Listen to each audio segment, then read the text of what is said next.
उत्तराखंड की 5 सीटों पर 19 अप्रैल को मतदान, 4 जून को आएंगे नतीजे। भाजपा ने 5 तो कांग्रेस ने 3 प्रत्याशियों के नाम का ऐलान किया। बीजेपी ने कांग्रेस को दिया एक और झटका। बद्रीनाथ से कांग्रेस विधायक राजेंद्र भंडारी भाजपा में हुए शामिल। दिल्ली में सीएम और अनिल बलूनी ने दिलाई सदस्यता। उत्तराखंड भाजपा प्रदेश अध्यक्ष महेंद्र भट्ट का दावा। महेंद्र भट्ट ने कहा, चुनाव से पहले कांग्रेस पर बड़ी टूट हो सकती है। कांग्रेस के नेता व कार्यकर्ता भाजपा में शामिल हो रहे हैं। चुनाव आचार संहिता की वजह से लटकी 3,253 पदों पर शिक्षकों की भर्ती, कैबिनेट में मिली थी मंजूरी।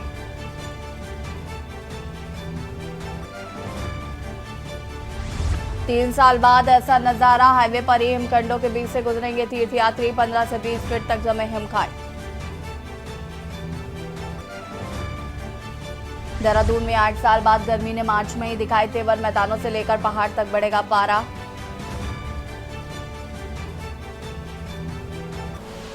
आप देख रहे हैं के न्यूज, खबरों का सारथी। नमस्कार, खबर उत्तराखंड में आप सभी का स्वागत है। मैं हूं आपके साथ यशी शुक्ला। रुड़की के ग्राम पनियाला में कुछ दिन पहले क्रिकेट खेले जाने के दौरान हुए विवाद के बाद दो पक्षों के बीच खूनी संघर्ष हो गया। इस दौरान दोनों पक्षों में जमकर धारदार हथियार से छिसके चले, जिसमें एक युवक की मौत हो गई और 4 लोग गंभीर रूप से घायल हुए। झगड़े की सूचना पाकर मौके पर पहुंची पुलिस ने विवाद को शांत कराया और घायलों को उपचार के लिए अस्पताल भेजा गया, जहां चिकित्सकों ने सद्दाम पुत्र नसीर को मृत घोषित कर दिया। वहीं गांव में एहतियात के तौर पर पुलिस पर भी तैनात किया गया। पूछ रहे हैं।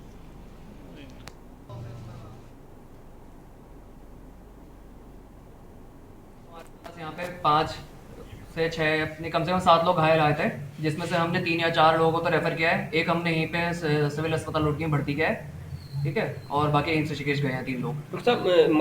एक उसमें से मृतक है, उसको हमने मोर्चरी में रखवा दिया, मृतक को।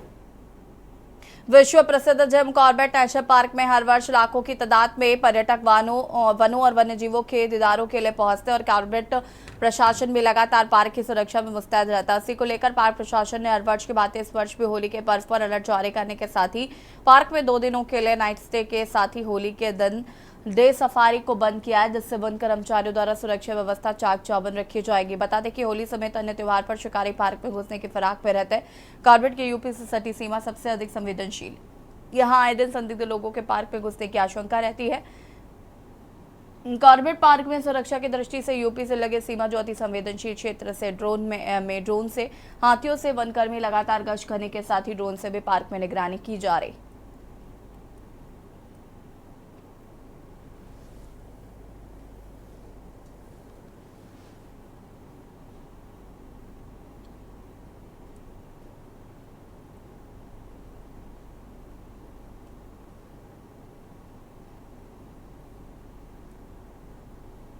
होली के दिन जो 25 को और 24 को हमने नाइट स्टे बंद कर रखे हैं कि उस दिन जो भी यहाँ पे सेंसिटिव होता है तो हमारे सारे स्टाफ पेट्रोलिंग में लगे रहते हैं। तो 24 और 25 को नाइट स्टे बंद रहेगा और 25 को डे सफारी बंद।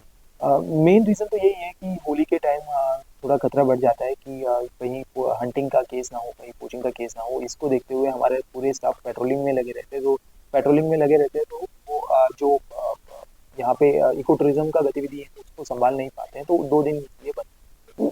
छुट्टियाँ तो रद्द ही हैं, वो तो वैसे क्योंकि हमारा तो 24/7 ड्यूटी है, तो सभी स्टाफ ड्यूटी पे ही है। मुख्य निर्वाचन अधिकारी डॉक्टर BVRC पुरुषोत्तम ने प्रदेश के सभी डीएम और पुलिस अधीक्षकों के साथ बैठक कर चुनाव तैयारियों का जायजा लिया है। मुख्य निर्वाचन अधिकारी ने सचिवालय में वीडियो कॉन्फ्रेंसिंग के जरिए बैठक की। इस दौरान उन्होंने कहा कि ऐसे जिले जो अंतर्राज्यीय और अंतर्राष्ट्रीय सीमाओं से लगे हैं उनकी चेक पोस्ट पर निगरानी बढ़ाए। इलेक्शन सीजन मैनेजमेंट सिस्टम में एजेंसियों सीजन रिपोर्ट, इंटरसेप्ट रिपोर्ट जिम्मेदारी से भरे। स्टैटिक सर्विलांस टीमें विभिन्न माध्यमों से प्राप्त सूचनाओं को गंभीरता से लेते हुए उन पर तुरंत कार्रवाई करें।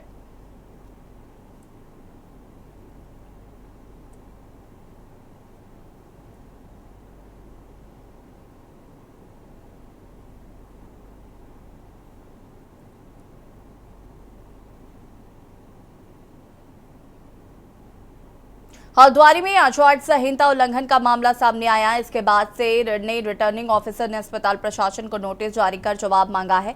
मजिस्ट्रेट ARO AP वाजपेयी ने बताया कि आचार संहिता लगते ही सभी विभागों को निर्देशित किया गया था कि अपने विभाग परिसर में लगे सरकारी विज्ञापनों को तुरंत हटा लिया जाए, लेकिन हल्द्वानी शहर के बीचों बीच बने सोबन सिंह जीना बेस हॉस्पिटल के परिसर में सरकार की योजनाओं का प्रचार प्रसार का विज्ञापन लगा हुआ था, जिसके बाद किसी व्यक्ति द्वारा इसकी शिकायत हल्द्वानी रिटर्निंग ऑफिसर को दी गई, जहां पूरे मामले में सिटी मजिस्ट्रेट ने कार्रवाई की।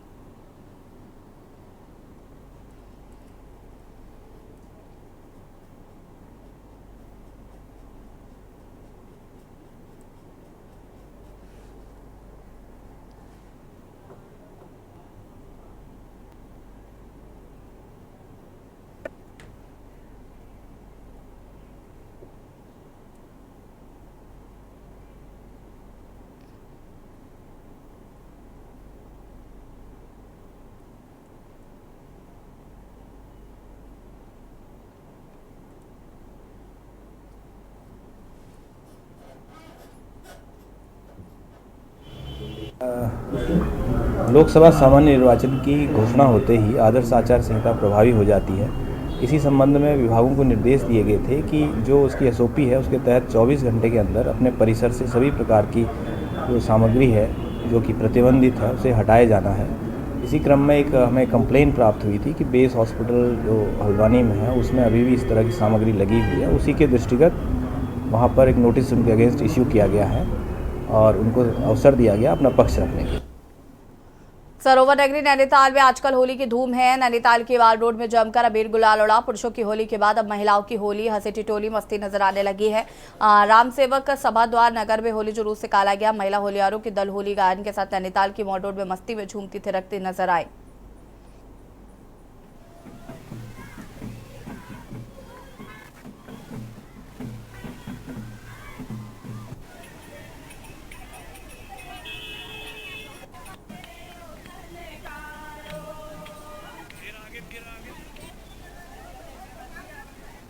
आजकल ये चल लो कि एक उन्होंने मैगी बोर्ड दिया, एक उन्होंने मैगी बोर्ड दिया, लोग उड़ लग रहे हैं कि फ्री राशन पानी चल लो और फ्री राशन पानी खाने लग रहे और बोर्ड कहीं दियाल के उनकी डगमग है रहे। अब देखो कि कोई जितौल उसी ले घर घर कुड़कुड़ी उड़ना लग रहे हैं कि बोर्ड मांगू हूँ, हाथ को जोड़ो ना लग रहा है। वही बात है हम कोले न पूछो, चाहे जनता से, चाहे नेता से, चाहे कोई ले चू और उसको तो जरूर उनके हाथ जोड़ के मांगू वोट तो हम मतदान से हम तो जरूर दूँ। मैं तो बैनिम थले को अपन मतदान की न छोड़े। हम हर बार अलग अलग थीम को लेकर के चलते हैं, तो इस बार हमने कुछ अलग करने का सोचा, क्योंकि कभी कुमाऊनी, कभी अलग अलग चीज़ों को हमने बहुत सारी थीमों को लेकर के किया हुआ है होली का कार्यक्रम। तो इस बार हमारे मन में आया कि कुछ अलग किया जाए जो सारे लीक से हट करके हो।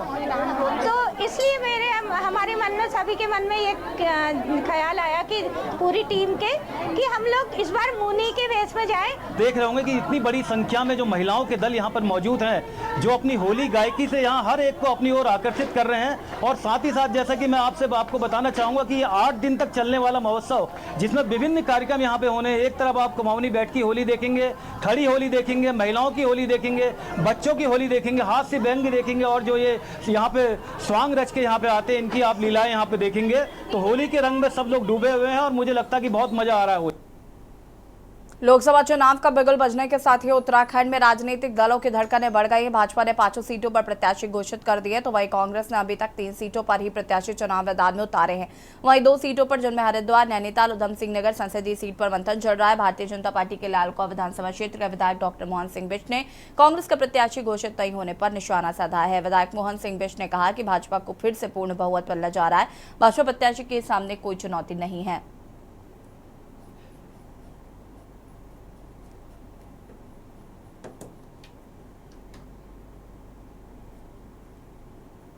पार्टी के लोग कह रहे हैं कि अभी तक उन्होंने प्रत्याशी घोषित नहीं किए हैं, तो 5 में से 3 सीटों में हमने जो है प्रत्याशी घोषित हमारे हाईकमान ने कर दिए हैं। और तीनों ही बहुत ही अच्छे लोगों को जो पार्टी के समर्पित कार्यकर्ता थे उनको टिकट दिया गया है। और 2 सीटों में जो हमारे अभी टिकट का जो है घोषणा होनी है वो आज शाम तक शायद हो जाएगी।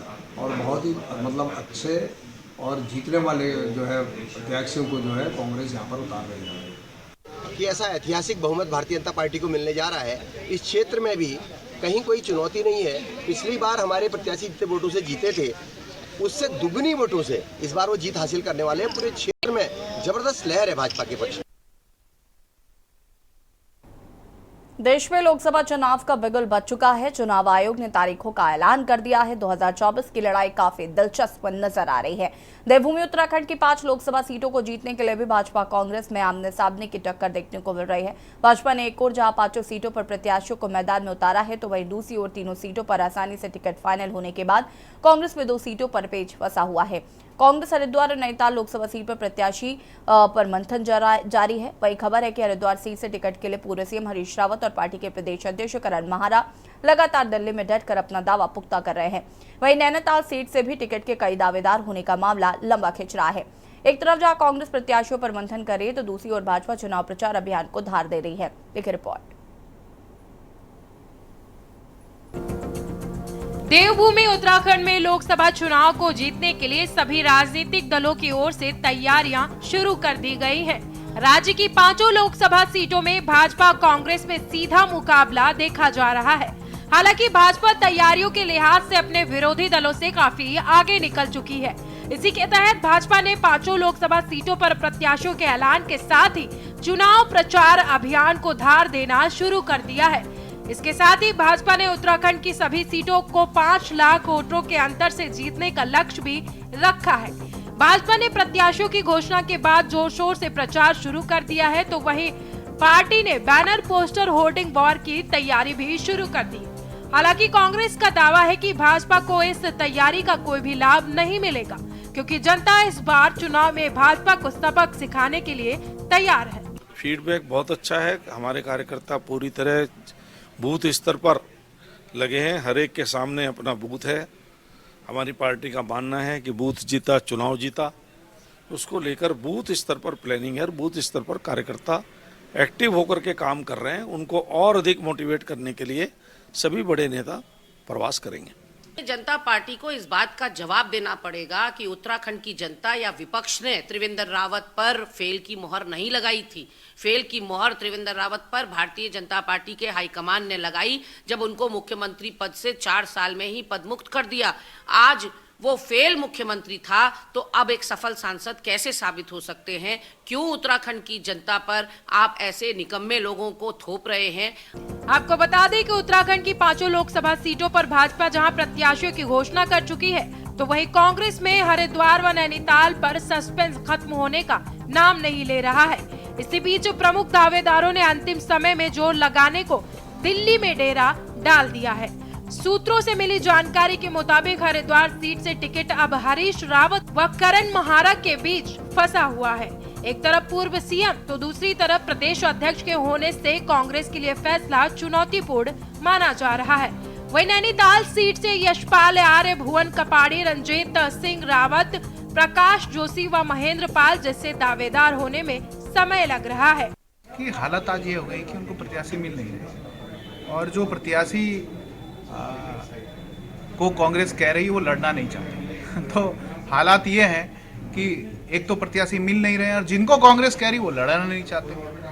आज कांग्रेस केवल रस्म अदायगी के लिए चुनाव लड़ रही है, क्योंकि कांग्रेस को पता है कि पूरे देश के अंदर आज माहौल क्या है और उत्तराखंड के अंदर माहौल क्या है। दिल्ली में स्क्रीनिंग कमेटी की और सीईसी की एक बैठक हो चुकी है। उसमें जो हमारे कैंडिडेट्स हैं उनके नामों पे चर्चा हुई है और जो 2 कैंडिडेट हमारे रह गए हैं, निश्चित तौर पर अभी एक सीईसी की बैठक और होनी है। उसमें जो भी हमारा जिताऊ कैंडिडेट होगा, जो मजबूत कैंडिडेट होगा, उसको हम चुनाव में उतारेंगे और निश्चित तौर पर उत्तराखंड की 5 लोकसभा सीट इस बार कांग्रेस जीतने जा रही है। कुल मिलाकर चुनाव के लिए समय बेहद कम है। यही वजह है कि राज्य में राजनीतिक सरगर्मियां तेज हो गई हैं।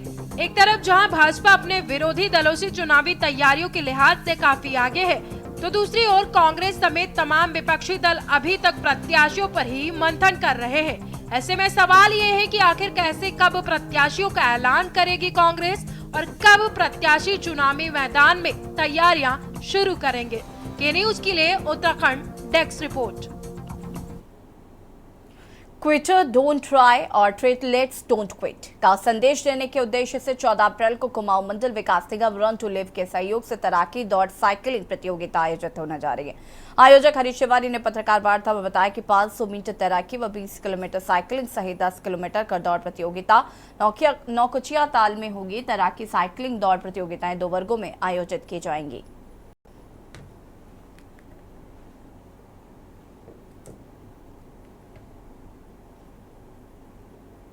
ट्राइथलन इवेंट होता है रन टू लिव का, जो अभी जिसका सेकेंड एडिशन है। लास्ट ईयर हमने ये नैनीताल में करवाया था और इस बार हम नौकुचिया ताल में इसको करवाना चाह रहे हैं, जो 14 अप्रैल को भी हमारी डेट डिसाइड हुई है। तो इसमें हम एक्सपेक्ट कर रहे हैं कि मतलब अराउंड 100 के आसपास इसमें पार्टिसिपेंट्स आएंगे, जिसमें हमने 2 कैटेगरीज मेंशन करी है। एक इंडिविजुअल कैटेगरी है जिसमें मतलब एक जो पार्टिसिपेंट होगा वही स्विमिंग, साइकिलिंग, रनिंग तीनों करेगा, और दूसरी कैटेगरी है टीम कैटेगरी, जिसमें एक बंदा स्विमिंग करेगा, एक साइकिलिंग करेगा, एक रनिंग करेगा। साथ ही इस बार जो है इसमें हमारे इंडियन आर्मी की एक टीम है ट्राइथलन की, जो मतलब इंडिया से जो अभी नेशनल चैंपियंस हैं वो लोग भी उनका भी आना यहाँ पर सुनिश्चित हो गया है, तो वो लोग भी इसमें आ रहे हैं। खबर हरिद्वार से, जो आचार संहिता लागू होने के बाद हरिद्वार पुलिस अलर्ट मोड पर है। यूपी की सीमाओं से लगने वाला हरिद्वार जिला कई मायनों में संवेदनशील है। एसएसपी प्रमोदेंद्र सिंह डोभाल ने जिला पुलिस के सभी अधिकारियों और थानाध्यक्षों के साथ मीटिंग कर आचार संहिता के दौरान बरती जाने वाली सभी तरह की सावधानियों को लेकर निर्देश जारी किए हैं।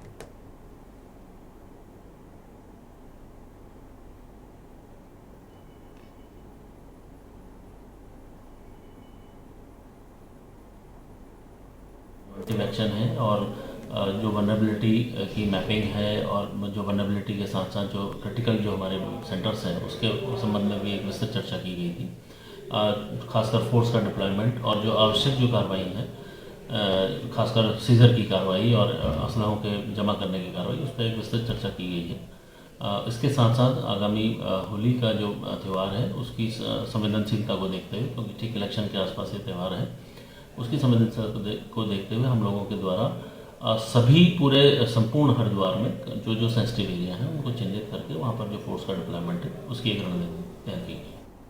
खबर देहरादून से, जो लोकसभा चुनाव से पहले उत्तराखंड कांग्रेस को एक और झटका लगा। कांग्रेस के बद्रीनाथ से विधायक राजेंद्र भंडारी ने कांग्रेस की सदस्यता से इस्तीफा दिया है, साथ ही भाजपा की सदस्यता ग्रहण कर ली है। दिल्ली में राजेंद्र भंडारी ने पीयूष गोयल, सिमधामी और अनिल बलूनी और दुष्यंत गौतम की मौजूदगी में पार्टी की सदस्यता ली है।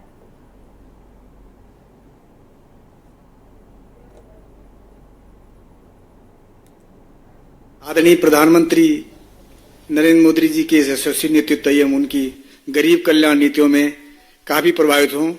उनके नेतृत्व में पूरे देश में विकास की अविरल यात्रा चल रही है। आदरणीय प्रधानमंत्री जी ने विकसित उत्तराखंड और 2047 तक विकसित भारत का जो लक्ष्य रखा है उसमें मैं अपना संपूर्ण योगदान देना चाहता हूं। मैं आदरणीय प्रधानमंत्री श्री नरेंद्र मोदी जी के नेतृत्व में ये समय उत्तराखंड का है। ये सभी भारत की सदी है, ये सभी भारत की सदी है। इसलिए मैंने एक समर्पित कार्यकर्ता के रूप में भारतीय जनता पार्टी में शामिल होने का निर्णय लिया है। आज बड़ा सुखद अवसर है कि राजेंद्र भंडारी जी, जिनके बारे में अभी अनिल जी ने बताया, एक लंबा उनका राजनीतिक कैरियर है। जिला पंचायत के अध्यक्ष रहे हैं, बहुत सामान्य स्थितियों में उन्होंने काम करना प्रारंभ किया। लगातार 3 बार विधानसभा में और उत्तराखंड सरकार में कैबिनेट मंत्री के दायित्व में भी आपने काम किया है। आज भारतीय जनता पार्टी में शामिल हो रहे हैं। हमारे प्रधानमंत्री जी का जो देश के अंदर, उत्तराखंड के अंदर जो विकास के अनेक काम हुए हैं। खबर रुड़की से, जहां गौकशी की सूचना पर छापेमारी करने गई पुलिस टीम पर गौ तस्करों ने हमला किया, जिसमें एक सिपाही गंभीर रूप से घायल हो गया है। जवाबी कार्रवाई में एक गौ तस्कर के पैर में गोली लगी है। आपको बता दें, उत्तराखंड मुस्लिम गौवंश स्क्वाड को सूचना मिली। थाना गंगनहर क्षेत्र के सहलपुर गाड़ा के खेतों में गौकशी हो रही। पुलिस ने जुल्काम, फरमान और इसरार के खिलाफ संबंधित धाराओं में मुकदमा दर्ज कर लिया।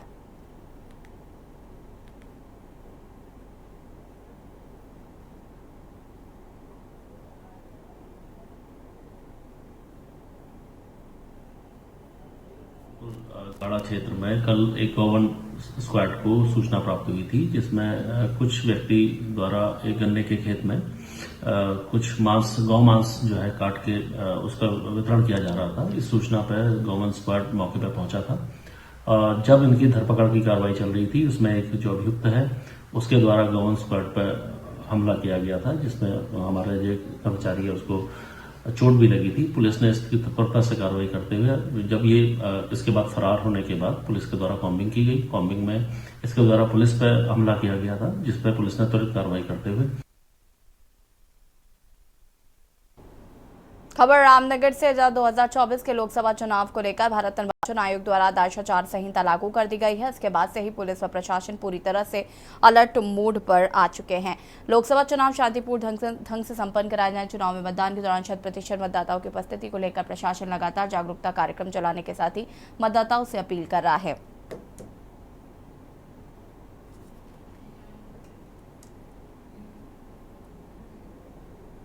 कल ये दिनांक 16 मार्च 2024 को माननीय आयोग द्वारा एमसीसी हेतु लागू किया गया है। साथ ही जो इलेक्शन लोकसभा चुनाव का जो शेड्यूल है वो जारी किया गया है और एमसीसी लागू भी होगी।